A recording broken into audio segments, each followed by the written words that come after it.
Welcome back, everybody. What is good? This is Mount Draft More Snacks. That's right. Where, when you're hungry, but you want something before the main draft, well, guess what? You got a snack right here for you. Little snack 2 days before the draft. Dylan here, Ben here. We're about to bring you a draft of MCU characters from Phase 1, only Phase 1. But it's not just superpowered people, it's every people's. So let's get this dice rolled so we can get this snack going. My Perfect. appetite is going. Let's do it. Here we go, Bessie. Come on. Oh my God, I've got a perfect 30.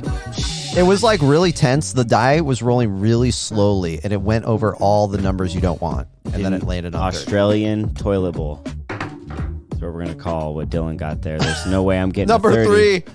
330. It looks like Dylan is gonna be going first. Dude, I'm gonna get the person I want. This is incredible. Yeah, I guess so. So who do you want? Well, I'm going with Ho Yinsen for my first round pick. And here's why. Who? Ho Yinsen is the guy who's trapped with Tony Stark in that cave. And he's very unassuming. And at first, you don't know what to think about him in Iron Man 1. Tony Stark's injured. You know this guy's taking care of him. You're not sure if it's by force. It kind of is. You learn it's kind of by force, but also he wants to take care of Tony. And his backstory is revealed brilliantly. Like his family was killed. He's lost and hopeless. He just wants to rejoin his family, and he helps Tony Stark live to see another day. Like Ho Yinsen, dude. I mean, without him, there is potential the Avengers would have never assembled. God damn it, dude. I love Ho Yinsen. What the fuck? He's got such an amazing backstory. He's my number one pick because his story, it's legitimately one of the times in the MCU where I cry when he reveals his backstory. It's so tragic. You hate it, don't you? You hate it. Why? You hate it in such a weird direction. You hate it. He's an important character, but is he the best character? No, he's not the best character. All right, people don't even know his name, bro. So many people heard you say his name, Ho Yinsen. More people should utter his name. Ho Yinsen. They should utter his name. Even Tony doesn't utter his name. He never talks about him again. Man, I'm in the wraparound, and I get. What are we doing? What are we doing here, man?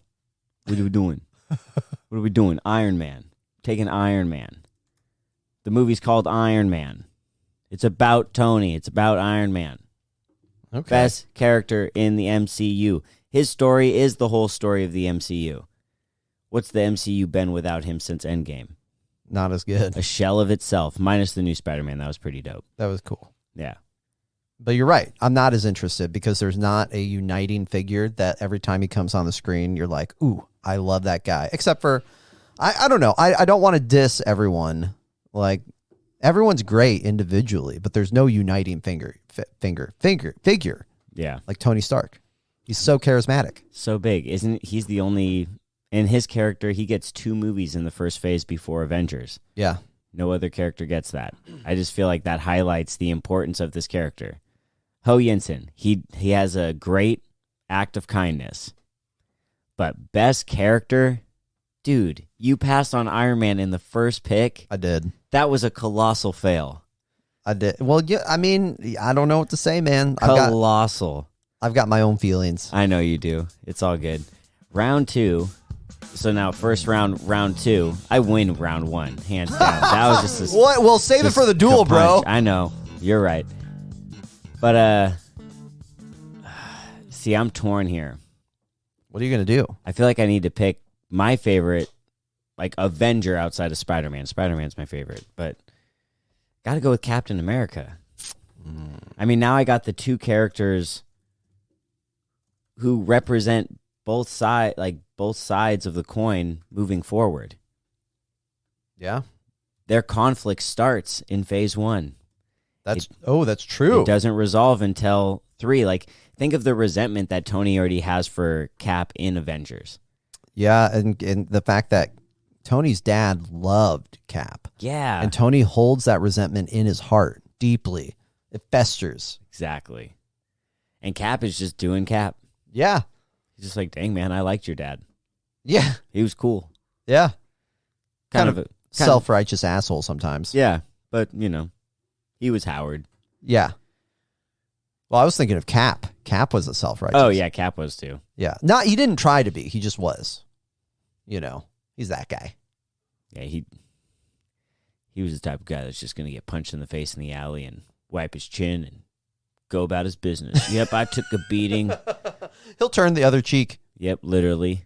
Yeah. And then come back and may I have another? Wait, that's not what he says. That all you got? Yeah. No, what is his line? I could do this all day. There you go. I could do this all day. I know. He's like tired by the end of the MCU.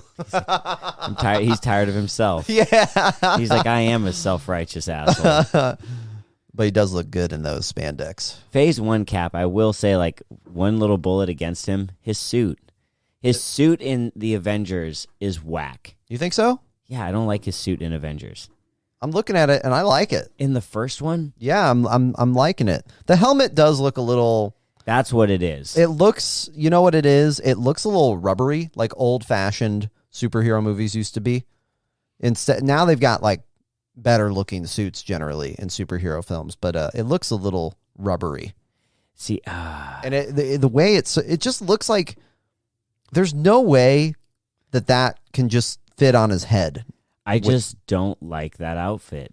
That's I draft Captain America as the character, but that outfit is just whack, son. Wow.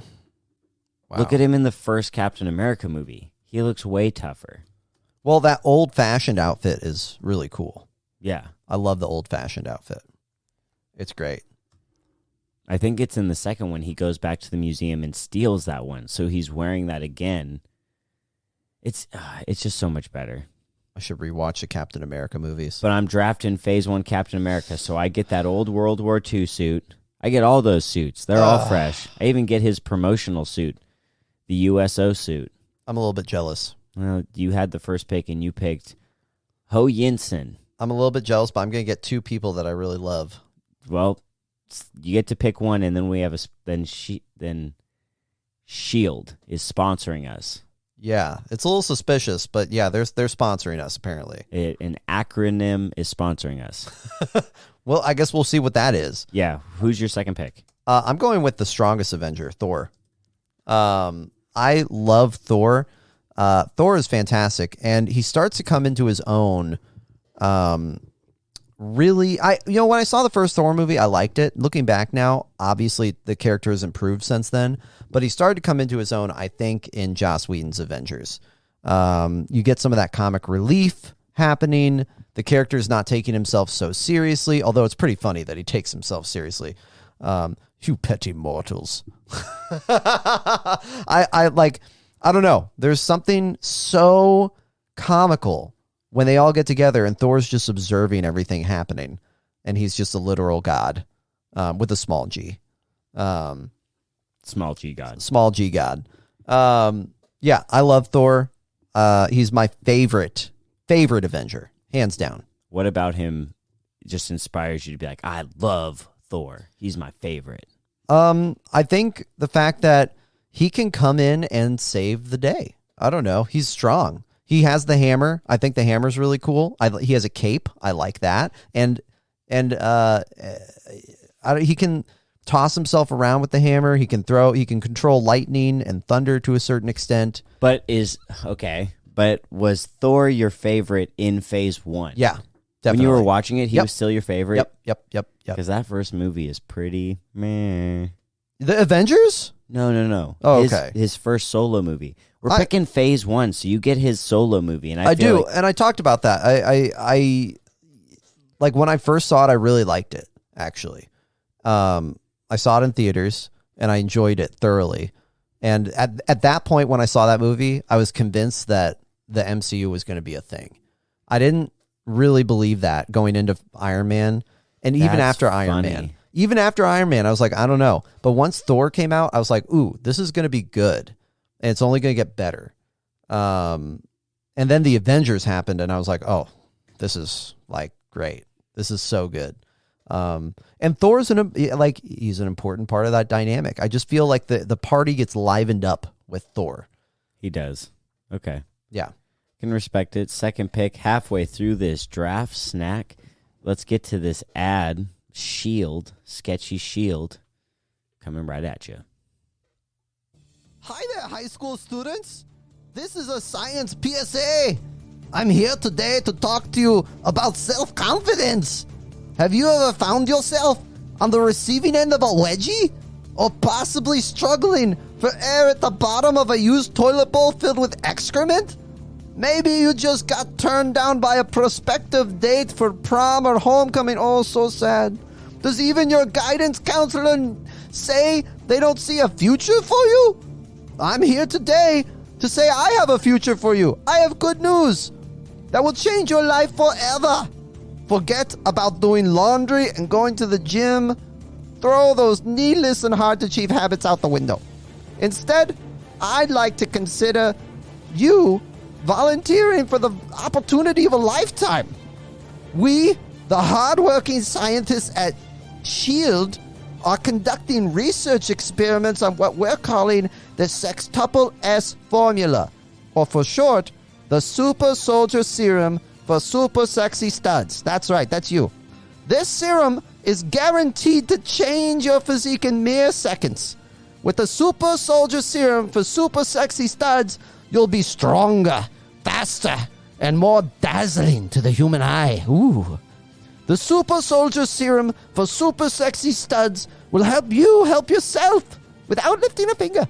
All we need from you is a consent form signed by you and your legal guardians to perform permanent and potentially mind-altering tests using trial-run pharmaceutical drugs not approved by the FDA, whatever. Once you complete these forms, your body will remain the property of the United States military apparatus for a minimum of 4 years and a maximum of 8.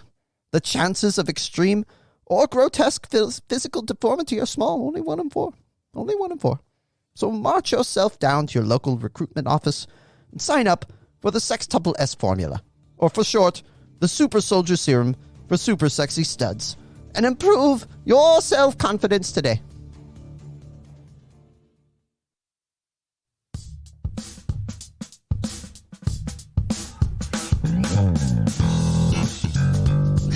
Round 3. Did that guy seem suspicious to you? Seems like he's trying to get you to sell your body to science. Yeah. Well, but you get to be a super sexy, what was he calling it? A super sexy super soldier. Hold on. I have it right here. It's the super soldier. Oh, what's he say at the end? The super sexy studs. Yeah. Super Soldier Serum for super sexy studs. If you're not a super sexy stud to begin with, this insinuates that it's got a small market. Yeah, this is a niche item. And then you're selling your body to the U.S. government, not approved by the FDA. Grotesque physical deformities, small, 1 in 4. Okay, your third pick. All right. I'm going for my favorite villain in the MCU, and definitely a winner for, this is a value pick for round 3. Damn, I didn't think you were going to pick Loki. Oh, I'm going for Loki. Holy mackerel. Well, he comes as a package with Thor. That's part of the reason I love Thor is he gives us Loki, right? Loki, oh man, talk about a hero, or sorry, not hero. Well, maybe. I don't know. Not villain. In phase 1. Not in phase 1. Villain with charisma. He just chews up scenery. And not only that, but when he starts terrorizing people in the Avengers, I mean, he's legitimately narking people. Yeah. It's awful. He's a legitimately horrifying villain with little regard for the life of mortals. Yeah. So, he's got a great character arc that carries on through the MCU. Sort of a tragic backstory. Very tragic backstory. Which is revealed to him, he didn't even know.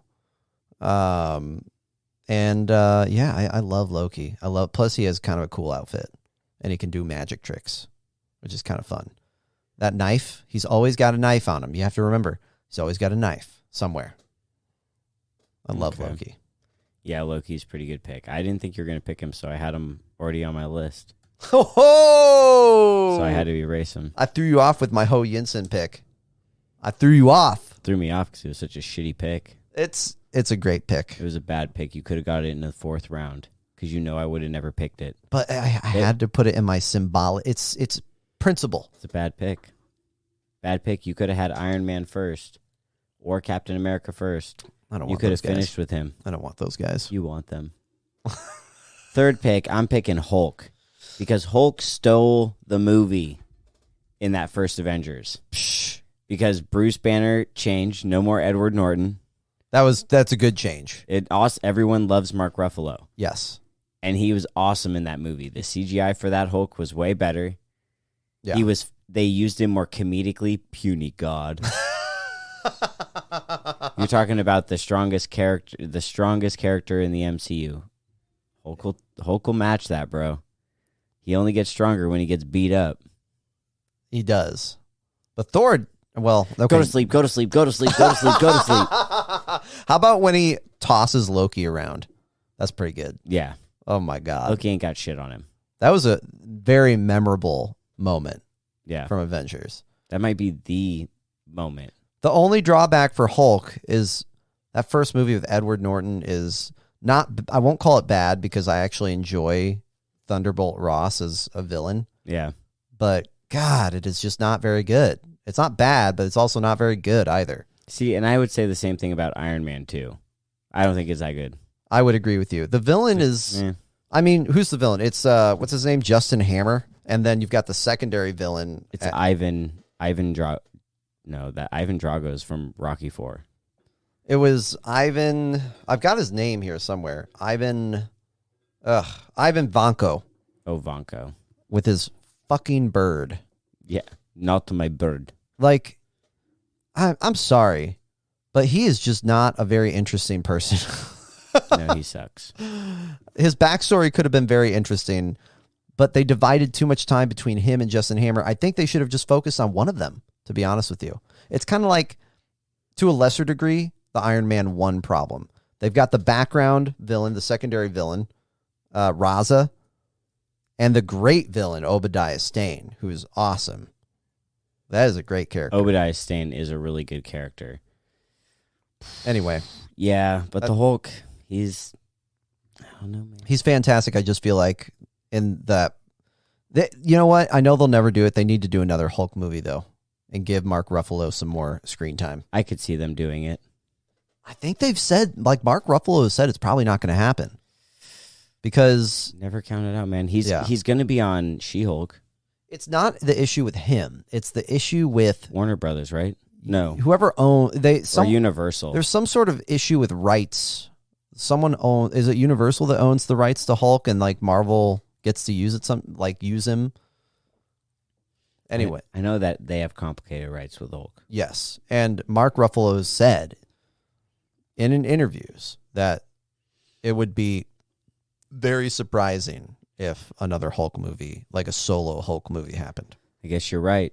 Per October 2021, Universal Pictures currently holds the movie rights to The Incredible Hulk, and actor Mark Ruffalo knows that will not be changing anytime soon. Yeah. Damn. That's a shame. Okay, well, doesn't matter. I have him for phase 1. That's good enough for me. Great. Yay. 4th round. Round 4.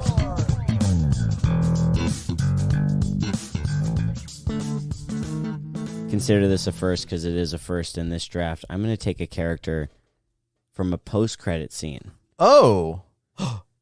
From the Avengers post-credit scene. I'm taking Thanos. Oh, whatever. Taking Thanos. Whatever. From a stinger in the final part of Yeah. the first phase. Yep, I took him. Oh, He's no. a little teaser. He's a teaser right at the end. He's the cherry on the top. It's just, That really just blows your mind and sends you into this spiral that is, oh my God, what are we getting into? it does. It sends you, like, that's what my team is based on, minus the Hulk. The Hulk is just a cool 3rd round pick. But Iron Man, Captain America, they make up for a lot of conflict that's going on between the team. But then you got Thanos and Iron Man, which is, oh, here we go. These two characters are in the same universe, and they're going to collide at the end of this epic arc. Sorry, dude, I know you're disappointed. You're like, shit, I didn't think about that. You were too busy thinking about Ho Yin Sin.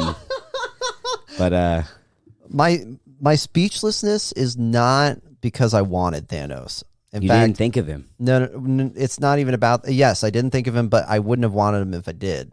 Here's the issue. The issue is he comes in as at the final moments of Phase 1, and for a lot of, I think for your average moviegoer who didn't read comics, they're probably looking at that and they're going, "Oh, that's cool," but they don't know the significance of it yet. It hasn't dawned on them. Like I saw it, and I definitely was like, "That's cool. Yeah, that's fine." When I learned more about Thanos later, I was like, "Oh, this has like," especially as more stingers came forward with Thanos, and he got more screen time. Like, yeah, the significance dawned on me. But it was Guardians of the Galaxy, right, where Thanos really starts to become more of a presence, I believe. But that's not until Phase 2. But see, Thanos is introduced. I know that we see his face at the end of Avengers, but I also thought that in Avengers, Loki goes and sees him. Oh, he does, doesn't he? He's in the chair. Yeah, because he breaks the neck of Thanos's like guy. I don't know what you'd call him. The speaker of Thanos. Yeah. Yeah. How dare you talk to Lord Thanos in that manner? Right. So I mean, he's not just like a post-credit scene. Like, it's true. He's actually. I was wrong. He's the bit. You know that he's the boss. Yeah, he's going to be the big baddie. Okay, I'll give you a little bit more credit for that pick. I'll give you a little bit more credit. For that pick. And for the fourth round, it's not like I picked him in the first round. It's true. I still am skeptical of it, but I'll give you more credit than I was giving you previously, which was 0. Now, fuck off. All right, well, let's hear your fourth pick. Let's hear who you got. My fourth pick is someone who is amazing and dies. And you've already picked someone who dies. Oh, Phil Coulson, dude, Agent Coulson. Oh, ooh, I love him. Man, he's just a sweetheart throughout the whole Phase 1, collecting superheroes, being kind of mysterious and cagey, but also just a general sweetheart for a guy in a black suit who won't tell you anything, right? He's very mysterious. And I don't know, but he's also, there's little bits about him that are revealed along the way. Phil Coulson is great, and then he gets killed. Wait, no, hold on. No, he doesn't. No, I'm not. Oh God, I'm thinking of a different Avengers movie where he gets killed, aren't I? Well, no, he gets killed, but he's not really killed. I know he's brought back in Agents of S.H.I.E.L.D., but that wasn't really. I don't think that's in the canon. Movie. It's canon, but he gets. I mean, let's be real. When he gets killed, you think he's dead. Yeah, exactly. But then Nick Fury's later like, oh, they just needed a push in the right direction. And that movie? Yeah. Okay. Like he orchestrated it? Yeah. What? I missed that? Dude, it happens right after the speech because, what's her name? Hill is like, Coulson didn't have those cards on him. And he's like, they just needed to push in the right direction because he throws it in front of Cap and they're all covered in blood. Dude. But it's not really his blood. Well, here's what I thought that scene was. I didn't think it was like orchestrating the death of. I thought it was like Nick Fury is a cold, hard son of a bitch, you manipulating people's feelings with Coulson's cards that he cared about. I didn't think it was. I guess I interpreted it differently. I agree the same way, but I also think like, no, he didn't die because he didn't have those cards on him. So Nick, like they all thought that Coulson was dead, and he just used that. I think he was dead though. In Agents of S.H.I.E.L.D., didn't they? They actually did have to bring him back from the dead. I don't know. I never watched it. Well, I didn't care about Phil Coulson. Oh, God damn it. I know. I loved Phil Coulson. If you were going to pick someone who assembled, I would have picked Nick Fury. I'm picking Phil Coulson because I love secondary characters. And he is certainly one, and his death scene is impactful. Props to that, because I got Thanos. All right, Boom. there you go. Awesome. All right, well, damn. That's the draft. We're donezo. We're out of here, right? Yeah, well, we gotta... I mean, Ben, are you ready for a duel? You're asking me if I'm ready to duel? I'm always ready. Have you been keeping up your gunslinger skills? Always, every day. I wake up, take a big breath, pull it up. My trigger finger is itching. I'm cocked and ready to go, baby. You just tell me when. Safety's off, buddy. But who's going first? Well, I believe you've got the wraparound, so you're going first, right? Son of a bitch. Are you ready for this heat? It's going to be difficult. But yeah, I think we can do it. Okay. Listen, y'all. Iron Man is the best character. I don't care what you say. Best character phase 1, period. Without Ho Yinsen, there wouldn't be an Iron Man. Ho Yinsen helped put Tony Stark back together. You wouldn't even know Ho Yinsen if you didn't tell people that's what he did. He's not a memorable character. Therefore, he's not the most important character in phase 1. Tony Stark would be dead without Ho Yinsen, so I don't know what else to say about that. That might be true, but people care about Tony's life more than Ho Yinsen. People are not bummed out when Ho Yinsen dies. They're like, oh, yep, that guy's dead. I cried. Well, you're lame. You know what? Email us if you cried. You picked him in the first round. What a loss. Next, I got Captain America, and it's Cap, baby. It's Cap. Thor is the strongest Avenger. Doesn't matter. No, he's not. I have Hulk. Hulk will beat Thor's ass. Get out of here. Thor kicks Hulk's ass later on in the MCU, though. Yeah, but that's later. We're talking about phase 1. Oh, that's fair. He's a god with a lowercase g. The other character, Loki, got his ass beat by Hulk. Loki's also a pretty badass villain, though, and he chews up the screen. He's great. He's definitely #1 villain in the MCU. You hear that excessive whipping? That's the Hulk beating your whole fucking team. Including dead-ass Phil Coulson. What are you doing with that pick? Dude, Phil Coulson. Oh my gosh, what a sweetheart. I mean, I am a sucker for him and his little baseball cards, or no, Avengers cards that he wants signed. And then he dies on screen. That's a risky move. That's a risky move, killing off a character. I like stakes. I mean, it would be risky if the character mattered. But he doesn't matter. That's why they kill him. He motivates. Just like Ho Yinsen. You got characters that just can't keep up. Phil Coulson's death brings the Avengers back together for a round 2. You come to the end, that post-credit scene of Avengers, and you're like, huh, how many of Dylan's team are still alive? Half of them. Half your team's dead, son. Iron Man, Captain America, Hulk, and Thanos, that's the winning team. But Thanos, man, I don't know. I think he's holding your team down, brother. Man, he's elevating you, because you brought up how Thor beats up on Hulk later on. Well, if we're gonna just tease later on, Thanos is later on. He's the future. He is, but to people who don't know about him, he might also be insignificant. Dog, you lost that one. I was too quick for you. Well, we'll let the audience decide, won't we? Yeah, we'll let them decide. That's the end of our draft snack. Be sure to tune in 2 days for a full episode of Mount Draftmore. Yeah. The social medias. Oh my God. At Mount Draftmore on Facebook, at Draftmore on Twitter. Do we really want to promote all that stuff? I don't know. Whatever. Just Mount Draftmore at Instagram. Yeah, Mount Draftmore at Instagram, y'all. And then search TikTok. Maybe we'll have it up by now. Yeah. All right, later. All right, yep. See you next week. Peace.